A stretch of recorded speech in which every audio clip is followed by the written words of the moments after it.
Welcome to Ethan's revenge domain. Hand in your resignation or we'll fire you. That was the line.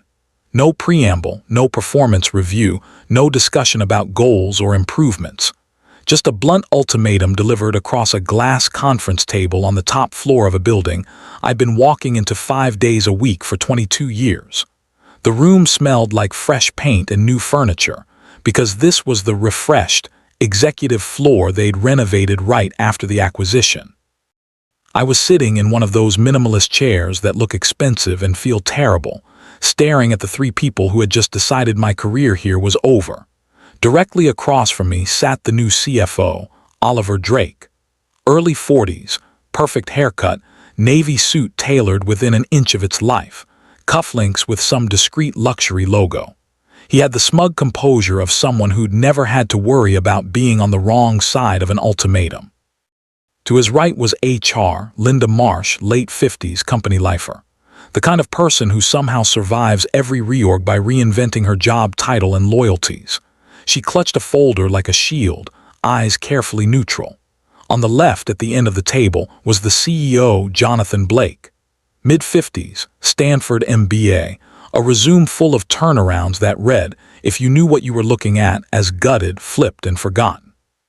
He'd been brought in 2 years earlier when our old founder stepped back to spend more time with his family.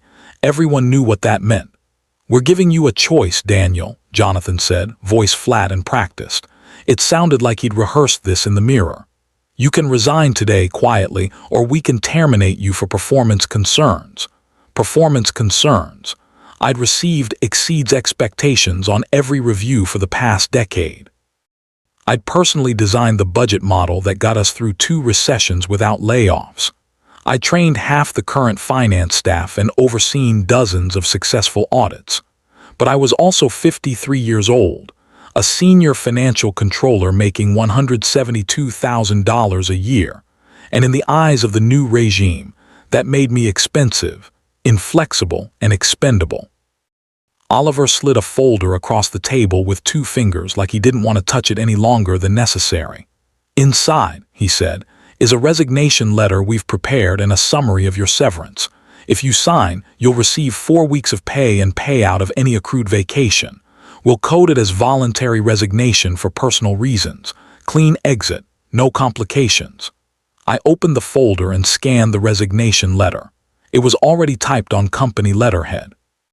I hereby voluntarily resign my position effective immediately.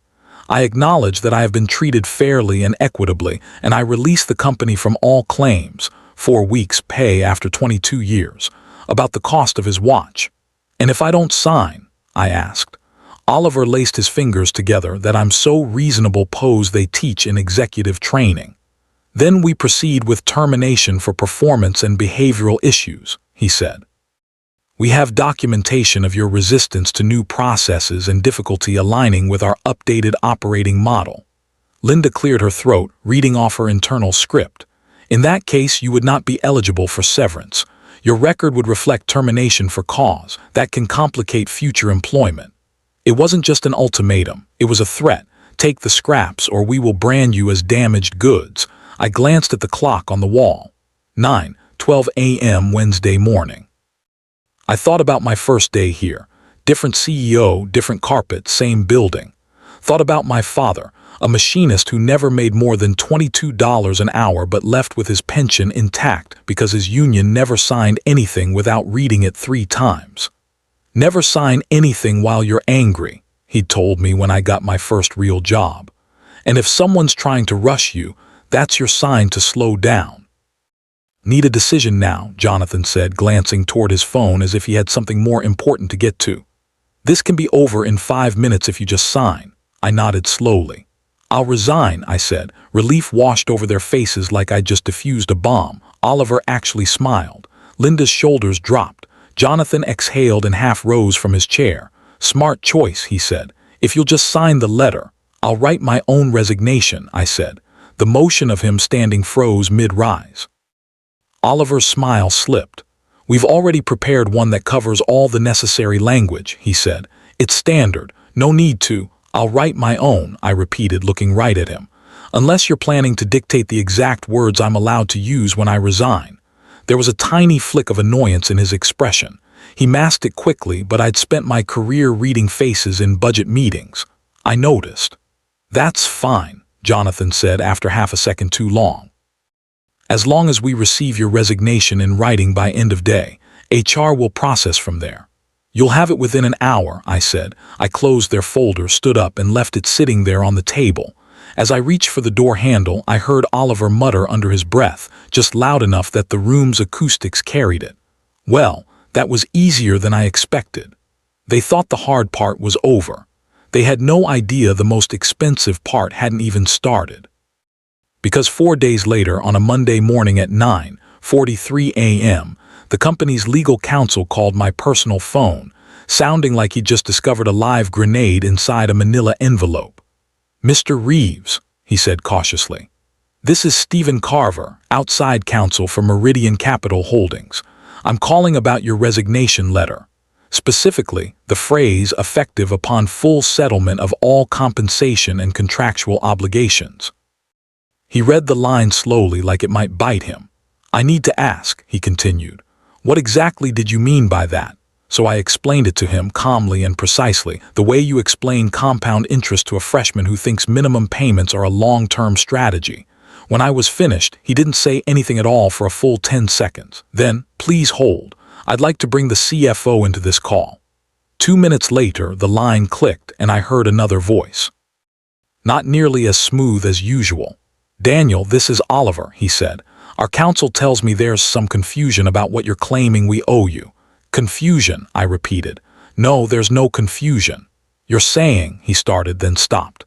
I could hear him breathing, could imagine the spreadsheets forming behind his eyes. "You're saying we owe you $2.1 million. Approximately," I said, "unless you'd prefer that I be reinstated as an employee while we litigate the matter. In which case the number goes up every single day." The silence that followed was the sound of 3 executives finally realizing that the harmless, compliant finance guy they thought they'd cornered had been quietly reading every clause of his contract for months and planning his exit like a hostile takeover. But I'm getting ahead of myself. Let me back up and show you exactly how 22 years of institutional knowledge, 1 carefully written sentence, and a very good employment lawyer turned a forced resignation into a 7-figure settlement. And more importantly, how you can protect yourself long before someone across a table says, "Sign this now or we'll fire you." Before we dive in, if you like stories where experienced people use the rules the right way and make arrogant executives choke on their own paperwork, you might want to hit that subscribe button. And tell me in the comments where you're listening from, because this kind of thing is happening to workers everywhere, and the more people who hear how to fight back, the better. My name is Daniel Reeves. I'm 53 years old, and until earlier this year, I was senior financial controller at Larkwell Systems, a mid-sized software company based just outside Columbus, Ohio. I walked into that building for the first time in 2003 as a junior financial analyst making $38,500 a year, wearing a suit that didn't quite fit and shoes I couldn't really afford. Over 22 years, I worked my way through every rung: analyst, senior analyst, manager, director, controller. I wasn't flashy. I didn't play politics. I was the person people came to when they needed a number to be right the first time. If a board member wanted a 10-year view of operating margin trends broken down by product line, my team produced it overnight. If auditors wanted documentary support for a liability from 2011, I could tell you which offsite box the paper file was in and which shared drive folder held the scanned copy. I knew where everything lived. The contracts, the covenants, the exceptions, the mistakes nobody wanted to admit were still impacting the books 12 years later. I'd survived 3 CEOs, 6 systems migrations, and more strategic initiatives than anyone could count. Here's the thing about being the person who knows where every financial skeleton is buried. You become indispensable until somebody decides they'd rather not be reminded of what's in the closet. The shift started 2 years ago when Larkwell sold a controlling stake to a private equity firm called Meridian Capital Holdings. Their pitch was textbook. We'll provide growth capital, bring best practice discipline, and help you reach your next phase. If you've never been through that process, here's the translation. We're going to squeeze as much cash as we can out of this place, cut costs until the walls creak, and flip it within 3 to 5 years. If you're lucky, you might get a branded mug. Meridian installed Jonathan Blake as CEO and brought in Oliver Drake as CFO. Within 3 months, everything that had worked fine for years was suddenly inefficient, legacy, or not aligned with our new operating model. I knew what was coming because I'd watched it happen to 2 other companies in our sector. The playbook was always the same. Step 1, tell everyone nothing fundamental will change. Step 2, identify high-cost resources, translation, older, experienced staff with high salaries and streamline. Step 3, bring in younger, cheaper hires who look great on a slide deck and will say yes to everything. So I did 2 things, months before I ever sat in that conference room listening to their ultimatum. First, I updated my resume and quietly let a few trusted contacts know I might be open to opportunities. Second, I started documenting every single thing. I pulled my original employment contract out of the fireproof box in my closet and read it like it was the first time. Slowly, twice, then a third time. I highlighted every clause related to termination without cause, change of control scenarios, severance, bonus guarantees, acceleration of equity/options, governing law and interest on unpaid obligations. I scanned it, saved it in 3 places, and sent a copy to an employment attorney I'd been referred to by a friend in HR at another company. His name was Aaron Feld, 30 years in employment law. His entire practice was protecting employees who had been restructured out of their livelihoods. We had our first call in January of last year. They're going to push you, he said after I described Meridian's arrival. When they do, your leverage will come down to 2 things, what the contract says and what you can prove. So from now on, you document like you're building a case because you might be. So I kept my head down and did my job. Outwardly, nothing changed. Internally, everything did. Whenever Jonathan made a remark about fresh blood or legacy thinking, I wrote down the date, time, and exact phrasing. Whenever someone over 50 got reorganized and replaced by someone under 35 at half the salary, I noted the details: role, age, tenure, compensation, replacement profile. When HR rolled out a realignment that downgraded titles for long-serving staff while giving inflated titles to new hires with MBAs, I saved the announcements. I saved my performance reviews, my emails thanking me for exceptional work during a challenging quarter, my commendations from auditors. On paper, my record was spotless. There was no legitimate performance basis to fire me. They needed me to quit. That's where the trap came in. About 6 months after Meridian took over, I noticed small changes aimed squarely at me. I was not invited to a planning meeting I had led for 10 years. A 30-year-old finance business partner with less than 2 years' experience presented a forecast I had prepared. When she stumbled on a question, the room turned to me anyway. The message was subtle but unmistakable. We don't need you to lead. We just need you to quietly support until we can replace you. Then came the demotion offer. Linda called me into her office late on a Thursday. "Daniel, as part of our new structure," she said, "we're eliminating your current role. But we'd like to offer you a position as Financial Operations Specialist." I read the job description. It was basically my current job with some responsibilities stripped out, and the salary range listed was $82,000, $92,000. My current salary was $172,000.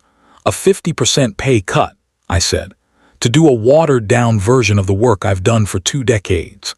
"It's a restructuring, not a demotion," she said. "We're aligning titles with market benchmarks, you'll understand." There was that phrase again. "I'll think about it," I said. Then I walked out and called Aaron from my car. "This is constructive dismissal," he said. "They're trying to make you quit so they don't have to honor your contract. Don't accept. Don't resign. Let them make the next move and keep documenting." That next move, was the meeting in conference room B 5 weeks later, where they tried to shove their pre-printed resignation under my hand. What they didn't know was that Aaron and I had already drafted my answer. We wrote it in simple, plain English. One sentence that did three things at once. Accepted their demand that I resign, made that resignation conditional on them paying everything they contractually owed, created a legal situation where, if they didn't pay, I was still technically employed. It looked unremarkable on the page, just another line of corporate language. But it turned their ultimatum into my leverage. Back to that hour after the meeting. I went to my office, closed the door, and opened the draft on my screen. I checked every word one more time. I printed it on company letterhead, signed in blue ink, made copies. Then I walked back to the conference room. They were still there, coffee cups on the table, their folder sitting where I'd left it. "Here's my resignation," I said, handing the original to Jonathan. He glanced at it for less than 5 seconds, reading only the first half of the sentence. "Fine," he said. "HR will process. You'll get 4 weeks' pay and whatever days off you've banked. Turn in your badge and laptop before you leave." I did exactly that. Walked out at 10:02 a.m. with a cardboard box of my own things and 22 years of their things stored neatly in my head and in my files at home. That brings us back to the phone call 4 days later. "Effective upon full settlement of all compensation and contractual obligations," Stephen read, his voice a shade too controlled. "Yes," I said. "That's exactly what it says." "Help me understand what you believe full settlement entails," he said. "I've been waiting for that question for weeks." "Full settlement," I said, "means every dollar the company owes me under my employment agreement and applicable state law." I opened the spreadsheet Aaron and I had prepared. Multiple tabs, formulas checked 3 times. "Let's start with the basics," I continued. "You owe me my salary through the effective date of resignation. Your HR summary already admitted 4 weeks, $13,230 before taxes. Second, accrued vacation. As of my last pay stub, I had 152 hours banked. At my hourly rate, that's $12,650. Third, outstanding reimbursable expenses. I have $6,480 from the Phoenix client trip still pending. That's roughly $32,360, but that's just housekeeping."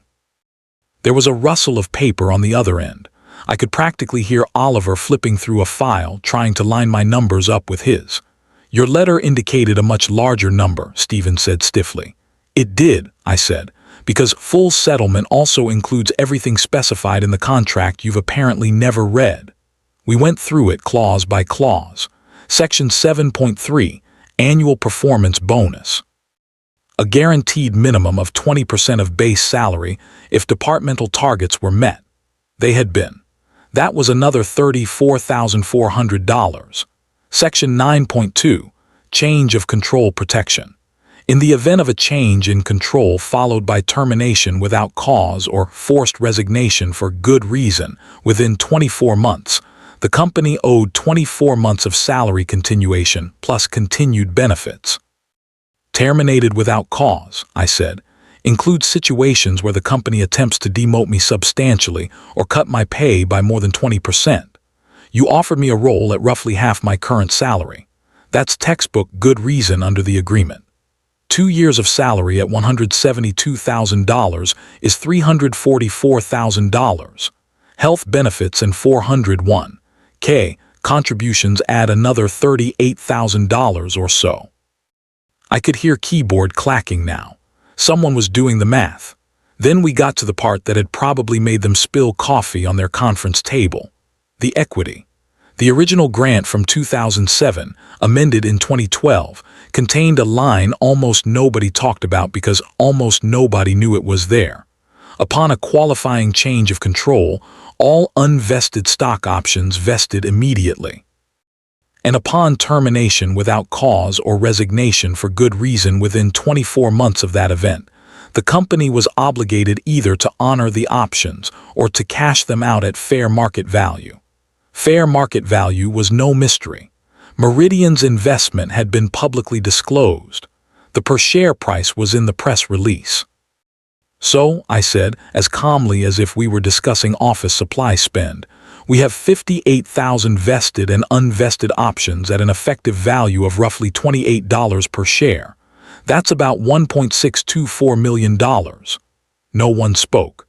Add in salary continuation, benefits, bonus, vacation, and reimbursements. I went on, and you're at approximately $2.1 million.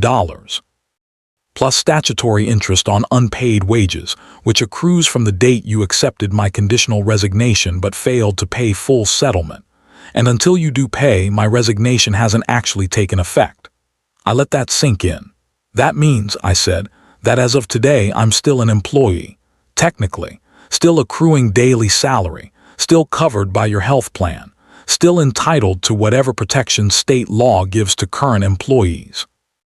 I'm just at home doing nothing on your dime. This is insane, Oliver snapped suddenly, the professional polish cracking. You tricked us.